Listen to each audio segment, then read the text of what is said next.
सभी साथियों को मेरा नमस्कार। स्वागत है आप सभी का आज 9 19 जनवरी के जनसत्ता विश्लेषण में। आइए शुरू करते हैं आज का जनसत्ता विश्लेषण और देखते हैं कौन सी खबरें राष्ट्रीय एवं अंतर्राष्ट्रीय स्तर की हैं जो हमारे लिए रहेंगी महत्वपूर्ण। प्रथम पृष्ठ पे हमारे सामने श्री राम जन्मभूमि तीर्थ क्षेत्र की तरफ से जो प्राण प्रतिष्ठा होने वाली है समारोह का निमंत्रण के रूप में सामने है।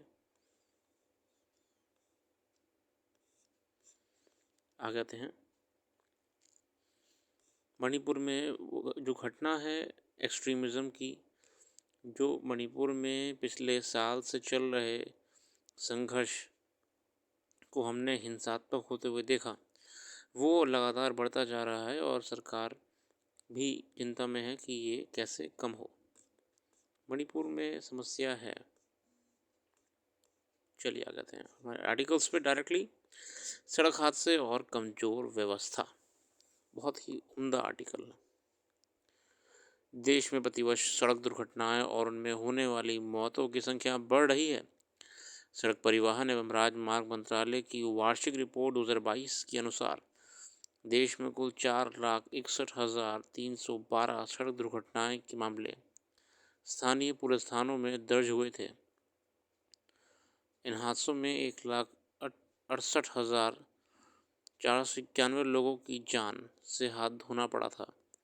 2021 की तुलना में सड़क दुर्घटना 11.9%, इसमें मृत्यु 9.3% और स्थायी अपंगता 15.3% की दर से बढ़ी हैं। राष्ट्रीय राजमार्ग और एक्सप्रेस हाईवे पर दुर्घटना दर 36.2% और राज्य मार्गों पर 39.4% है। मतलब जो ओवरऑल हम देख रहे हैं कि एक्सीडेंट्स का रेट है वो बढ़ता जा रहा है, चाहे वो हमारे राज्य मार्ग हो या राष्ट्रीय राजमार्ग हो, एक्सप्रेसवेज खासकर। संयुक्त राष्ट्र के वैश्विक घोषणा पत्र 2015 में जिस पर भारत ने भी दस्तखत किए हैं, 2030 तक सभी देशों को सड़क दुर्घटनाओं में कमी लाकर इसमें होने वाली मौतों में 50% की कमी लाने का संकल्प है।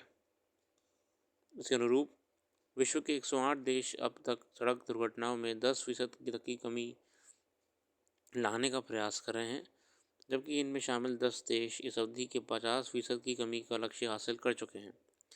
भारत सड़क हादसों के मामले में दुनिया में 30 स्थान पर है। प्रतिवर्ष सड़क हादसों पर वाहनों में इजाफा, अतिक्रमण में सिकुड़ती सड़कें, शून्य फिटनेस और जुगाड़ से चलते वाहन देश में चुनौती बन चुके हैं। यहाँ पे मैं सिर्फ आपका अतिक्रमण को, क्या वाहनों को ही दोषी नहीं ठहराना चाहूँगा। मैं यहाँ पे कहना चाहता हूँ कि खुद के नितिन गडकरी जी ने माना है कि एक्सप्रेसवेज पे या बड़े हाईवेज़ पे ज़्यादा जो सड़क दुर्घटनाएं हो रही हैं उसमें गलत तरीके से निर्माण किए गए कट्स, चौराहे, मोड़ भी शामिल हैं, जहाँ पे ब्लाइंड टर्न होता है। तो सड़क का डिज़ाइन भी बहुत बड़ा कारण है दुर्घटनाएं होने में। आगे देखते हैं। भारत में जिस तेज़ी से सड़कों का विकास हो रहा है उसी के अनुरूप सड़क दुर्घटनाएं भी वृद्धि हो रही हैं। सड़क हादसों के निर्माण में सरकार की प्राथमिकता गंतव्य समय को कम करने की रहती है। सड़क सुरक्षा लेखा जोखा भी सिर्फ सड़क निर्माण संबंधी गुणवत्ता को परखा जाता है, जबकि वैश्विक मानदंड के मुताबिक सर्वोच्च प्राथमिकता सड़क दुर्घटनाओं की संभावना को न्यूनतम करते हुए मृत्यु दर को शून्य स्तर पर लाने की होनी चाहिए। शून्य दुर्घटना डिज़ाइन के आधार पर ही मार्ग निर्माण की मंजूरी का विधान देश में होना चाहिए। मतलब जो डिज़ाइन सड़कों का हो वो बिल्कुल ज़ीरो एक्सीडेंट के हिसाब से हो। अक्सर हमने देखा है कि कई ऐसे ब्लाइंड स्पॉट्स रोड पे होते हैं या स्पीड ब्रेकर्स नहीं मौजूद होते हैं, तो उससे क्या होता है कि आपका वाहन मान लीजिए कि एक नेशनल हाईवे जा रहा है और यहाँ पे एक गांव है या कोई भी आवासीय क्षेत्र है और यहाँ पे भी रास्ता है, मतलब एक तरीके से हमारे सामने एक क्रिस क्रॉस तो नहीं कहेंगे, एक प्लस का साइन बन के आ रहा है। अब क्या होता है साथियों, ब्लाइंड टर्न जिसकी मैं बात कर रहा हूँ या फिर स्पीड ब्रेकर ना होने की बात कर रहा हूँ, यहाँ से जो लोग आते हैं वो आपका रोड क्रॉस करना चाहते हैं, तभी वो रोड क्रॉस करके यहाँ पे आएंगे। स्पीड ब्रेकर ना होने से क्या होता है, बहुत तेज़ी से लोग आ जाते हैं और वो रुकते नहीं हैं। वहीं से भी आपके वाहन आ रहा होता है, वाहन इस चक्कर में आ रहा होता है कि ये तो नेशनल हाईवे है भैया, यहाँ तो तेज़ चलाना ही है मेरे को। कुछ वाहन समय पर रुक नहीं पाते हैं, या वो उम्मीद करते हैं कि शायद यहाँ पे कोई वाहन रुकेगा, पर अक्सर ड्राइवर हर प्रकार के होते हैं। तो ये गड़बड़ी होने से आपका एक्सीडेंट हो जाता है। वहीं पे अगर हम यहाँ पे स्पीड ब्रेकर्स लगा दें, इधर से आने वाला वाहन रुक के चलेगा, जो रुक के चलेगा तो वो देख भी लेगा कि रोड क्रॉसिंग कर रहा है। इसके अलावा कई कई बार सड़कों में जो डिज़ाइंस हैं, ठीक है, वो या तो साइन बोर्ड्स की कमी, साइन बोर्ड्स नहीं दिए होते हैं कि डाइवर्जन है कि नहीं है, या बहुत से कट्स इतने ख़तरनाक दिए होते हैं जो कि एक्सीडेंट्स को बहुत बढ़ा देते हैं। घने कोहरे में भी आप ड्राइव कर सकते हो अगर प्रॉपर साइन इंडिकेटर्स लगे हो, रोड के किनारे रिफ्लेक्टर्स लगे हो। ये सब डिज़ाइन में आता है आपका। खासकर अगर कोई टर्न आ रहा है तो उस टर्न पे बहुत अधिक मात्रा पे इंडिकेटर्स अगर लगे हों, रिफ्लेक्टर्स जो होते हैं, तो उससे लोग को आइडिया हो जाता है कि यहाँ पे टर्न है कोई, ठीक है। अगर ये सब नहीं होता है तो इससे भी दुर्घटनाएं बढ़ जाती हैं, ठीक है। राष्ट्रीय राजमार्गों के नज़दीक घनी बस्तियों, सड़कों के किनारे अतिक्रमण दुर्घटना के बड़े कारण रहे हैं। देश में सड़क दुर्घटना में मरने वाली सर्वाधिक संख्या पैदल राहगीरों और दोपहिया वाहनों चालकों की है। दुर्घटना आंकड़ों में 4.7% संख्या दोपहिया वाहन चालकों की थी। 16.9% पैदल यात्री भारी वाहनों की चपेट में आए। मतलब पेडेस्ट्रियंस जो पैदल चलते हैं वो भी दुर्घटना में आपके ग्रस्त हो रहे हैं, और साथ ही साथ आपके जो मोटरसाइकिल वाले चालक हैं वो भी दुर्घटनाओं में अधिक मात्रा में ज़िंदगी अपनी खो रहे हैं या फिर कोई अपना नुकसान झेल रहे हैं। आ जाते हैं, देश में सड़क दुर्घटना में 40% मौतों की मुख्य वजह घायलों को समय पर प्राथमिक उपचार ना मिला। देखिए, हम जानते हैं कि कैसे सरकार ने भी बार बार कहा है कि अगर कोई रोड एक्सीडेंट में कोई व्यक्ति घायल पाया जाता है तो हर नागरिक की जिम्मेदारी है कि वो उस व्यक्ति को नज़दीकी अस्पताल पहुँचाए। बहुत से लोगों में डर भी होता है कि पुलिस के चक्करों में कौन पड़ेगा इत्यादि। हालांकि अगर आप किसी को ऐसे छोड़ देते हो तो भी आप पे कार्रवाई बन सकती है। हिट एंड रन का मामला आपके सामने आया था हाल ही में। उसमें क्या हुआ था कि शासकीय अस्पतालों की लंबी दूरी है, टक्कर मारने के बाद दोषी चालक का घायल छोड़कर भाग जाता है, ठीक है। इसलिए पुलिस ने भारतीय दंड संहिता थी, इसमें प्रावधान तो पहले भी थे, मगर अब नई वाली जो संहिता है भारतीय न्याय संहिता, उसमें और कठोर प्रावधान करे हैं कि हिट एंड रन करने पे कार्रवाई करी जाएगी, बहुत अच्छे से करी जाएगी। मामला अदालत में जाने पर भी 6 माह की सजा या जुर्माना राशि पर मामला समाप्त हो जाता है। ये हम बात करेंगे, पुरानी हमारी धाराएं थी इसको लेकर। राष्ट्रीय अपराध रिकॉर्ड ब्यूरो एनसीआरबी ने 22 में आंकड़ों में मात्र लगभग 50% प्रकरणों में आरोपियों पर अपराध सिद्ध हो पाया है। मतलब कि लगभग जो है आपका 50% ही जो आपके हिट एंड रन वाले केस आए हैं उसमें अपराध आपका सिद्ध हो पाया है। उसके अलावा जो है बाकी ऐसे ही निपट गए हैं, ठीक है।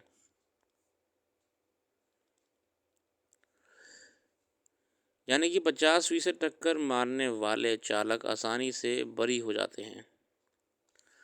सड़क दुर्घटनाओं को की पुलिस विवेचना में घटनास्थल पर सड़क की स्थिति, दुर्घटना में शामिल वाहनों की फिटनेस आदि का हवाला नहीं दिया जाता है, जबकि उच्चतम न्यायालय ने अनेक बार विवेचना में सभी स्थितियों का समावेश करने को कहा है। हिट एंड रन के मामले में गंभीर रूप से घायल व्यक्ति के पास अगर मुफ्त इलाज वाला आयुष्मान कार्ड या चिकित्सा बीमा नहीं है तो इलाज का खर्च न केवल घायल को वहन करना पड़ता है, बल्कि मृत्यु की स्थिति में उसके परिवार को कोई आर्थिक मदद भी नहीं मिल पाती है। जो हम आयुष्मान कार्ड की बात कर रहे हैं, ये भारत सरकार ने शुरू करा था। ये आपका स्वास्थ्य वगैरह को देखने के लिए, हेल्थ फैसिलिटीज़ को प्रोवाइड कराने के लिए, पैन इंडिया किसी भी हॉस्पिटल में, ठीक है। आपका आयुष्मान योजना भी है। इसमें एक आभा आईडी होती है, आयुष्मान भारत हेल्थ आईडी, ये भी होती है। इससे क्या होता है ना, आपका पूरा रिकॉर्ड डिजिटल रहता है हॉस्पिटल का, आपकी जांचें, आपका प्रिस्क्रिप्शन, सब कुछ, क्या समस्या थी पिछली बार, कहाँ गए थे, सब आपका रिकॉर्ड डिजिटल रहेगा, ताकि पैन इंडिया आपके बारे में जाना जा सके मेडिकल फैसिलिटीज़ द्वारा। इन हालात में मृतक का परिवार गंभीर आर्थिक संकट में पहुंच जाता है। उसके बच्चों का भविष्य अंधकार में हो जाता है। कामकाजी और युवा मौतों से देश की जीडीपी में प्रतिवर्ष 6% की नुकसान भी होता है। मोटर वाहन दुर्घटना अधिनियम उपबंध 104 हिट एंड रन प्रकरण में दोषी चालक की कुछ मानवीय जिम्मेदारी तय करने के साथ दंड का विधान किया गया है, मगर इसमें सड़क दुर्घटनाओं में घायलों और मृतकों के परिवारों को मुफ्त इलाज तथा पोषण योग्य आर्थिक मदद का विधान नहीं है। मृतक के परिवार को 2 लाख और घायल के मात्र 50,000 की आर्थिक मदद महंगाई के इस दौर में उचित नहीं है। सड़क की गलत डिज़ाइन और सड़कों पर अतिक्रमण, सड़क किनारे खड़े वाहनों की वजह से होने वाले हादसों में घायल और पीड़ित परिवार का आर्थिक मुआवजे के प्रावधान में भी सरकार नाकाम रही है। देश में शराब और नशीले पदार्थों का सेवन कर वाहन चलाते हुए 1.9% दुर्घटनाएं होती हैं, मगर राज्यों की पुलिस सख्ती करने में नाकाम दिखाई देती है। उच्चतम न्यायालय की रोक के बाद राष्ट्रीय एवं राजमार्ग पर स्थित शराब की दुकानें भले हटाई गई हैं, लेकिन उन सड़कों पर लगे व्यावसायिक संकेतक शराब की दुकान की दूरी और पहुंच मार्ग का प्रदर्शन करते दिखाई देते हैं। हम जानते हैं कि नेशनल हाईवे से सारी शराब की दुकानें हटाने का ऑर्डर दिया गया था। दुकानें तो हट गई हैं, बिल्कुल सही बात है, मगर हो क्या रहा है कि लोगों ने बड़े बड़े साइन बोर्ड लगा दिए हैं कि अंग्रेजी शराब की दुकान इधर है। कुछ लोगों ने तो अपने लोग खड़े कर दिए हैं कि कोई गाड़ी आए तो तुम भागोगे, ताकि कस्टमर को दिक्कत ना हो कोई। ये खुले में चल रहा है ना। हाईवेज पे अगर हम देख रहे हैं कि ड्रिंक एंड ड्राइविंग एक कंसर्न है, हिट एंड रन भी कारण है, सड़क दुर्घटनाओं का शराब पी के चलाना एक बहुत बड़ा कारण है, डिज़ाइन सड़कों का, इसके साथ ही साथ सड़कों पे पेट्रोलिंग भी होनी चाहिए बराबर। अक्सर घने कोने में देखा जाता है कि पेट्रोलिंग होना ज़रूरी है। एक वाहन हो, पेट्रोलिंग कार होती है जिसमें लाइटें जल रही होती हैं, उससे क्या होता है कि लोगों को अंधेरे में भी चलाने में समस्या नहीं आती है, और एक सुरक्षा का भी वो रहता है कि हाँ चलो कोई पेट्रोलिंग कार हमारे साथ में चल रही है, ठीक है ना। और इसके साथ हमको यहाँ पे है कि ट्रैफिक रूल्स को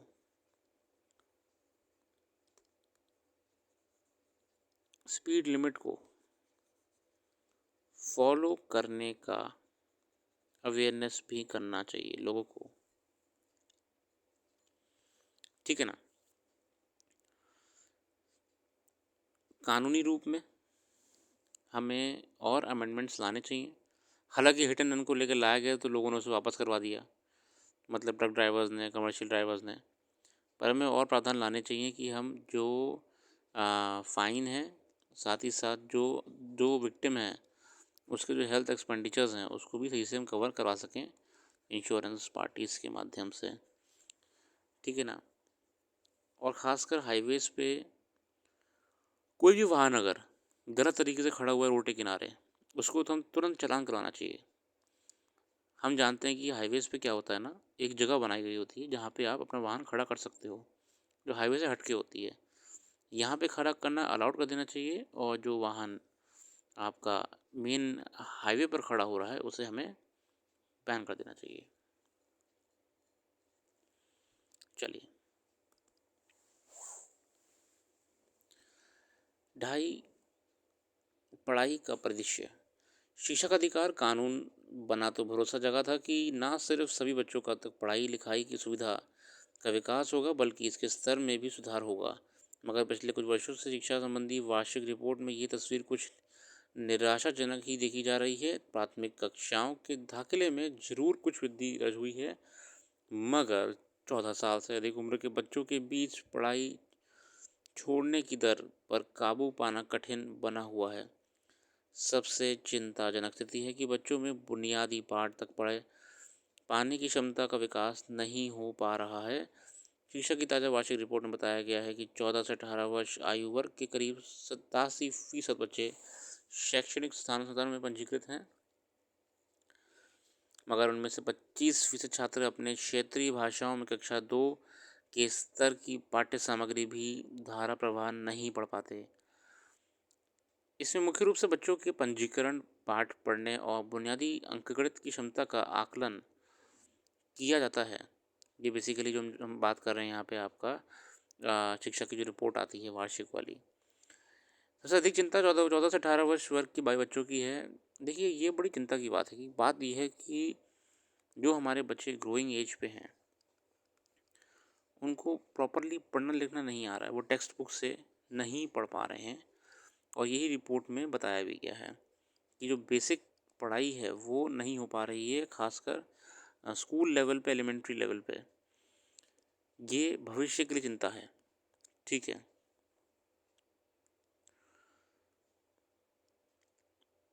ग्रामीण क्षेत्रों में सरकारी स्कूलों की दशा को उन अनेक अध्ययनों में चिंता जाहिर की जाती है और उन्हें सुधारने का सुझाव दिए जाते रहे हैं, मगर राज्य सरकारें इस तरफ अब तक गंभीर नहीं नज़र आती।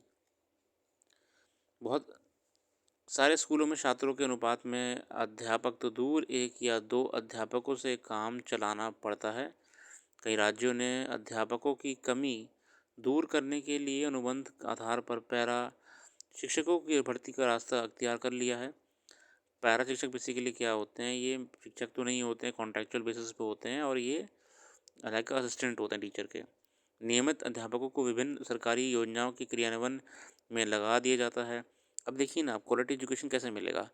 अब टीचर्स की ड्यूटी कहाँ कहाँ लग जाती है? टीचर ड्यूटी लग जाती है इलेक्शन में, लग जाती है इलेक्शन ड्यूटी लग जा रही है, कभी टीचर की ड्यूटी लग जा रही है आपके क्या कहते हैं, कोई योजना का प्रचार करने के लिए आपका ग्रामीण स्तर पे, चाहे वो योजनाएं हैं या कोई भी सरकारी कार्य होता है, इसमें इनको व्यस्त कर देने से क्या हो रहा है कि जो स्टूडेंट्स हैं उनको उनके ऊपर ध्यान नहीं दिया जा रहा है। अब टीचर्स को क्या करना पड़ता है, मिड डे मील तैयार करना पड़ता है। कोई भी प्रोजेक्ट गवर्नमेंट ने शुरू करा है, उसे ग्राम प्रधान के साथ मिलके सफल बनाना होता है। रेगुलरली कोई ना कोई काम आता रहता है, चाहे वो जनगणना का हो गया, सेंसस का हो गया। ये भी एक कारण है कि क्वालिटी एजुकेशन ग्रामीण क्षेत्र स्तर पे नहीं पॉसिबल हो पा रही है। चलिए आगे आते हैं।